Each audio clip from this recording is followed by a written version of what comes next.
So friends, timeless reading है। जब भी आप इसे देखोगे आपके साथ रेजोनेट होनी चाहिए। आज अब इसी वक्त आपके क्रश की ट्रू फीलिंग आपको लेकर क्या है गाइस। जो भी आपके क्रश है, मेल है चाहे फीमेल है, उनका नाम मन ही मन में 3 बार रिपीट कीजिए और मैं देखना चाहूंगी आज उनकी ट्रू फीलिंग आपको लेकर क्या है। You make me feel at home guys. कहीं ना कहीं घर वाली वाइब इन्हें आपके साथ आती है।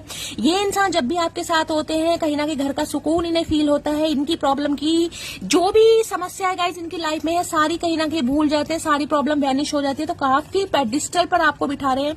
आई want to clear all our misunderstanding. अगर आप दोनों के बीच में कोई गलतफहमी है, आप इनसे नाराज है, ये आपसे खफा है, ये इंसान आप दोनों के बीच की गलतफहमी को दूर करना चाहते हैं, इन्हें लग रहा है आप इन्हें गलत समझ रहे हैं। I still don't have all the answer. अगर आप इनसे किसी सवालों के जवाब मांग रहे हैं तो गाइस ये इंसान कहना चाह रहे हैं अभी समय ठीक नहीं है। ये आपके किसी भी सवालों का जवाब नहीं दे सकते हैं, लेकिन इसका मतलब ये नहीं है कि ये इंसान बेवफा है।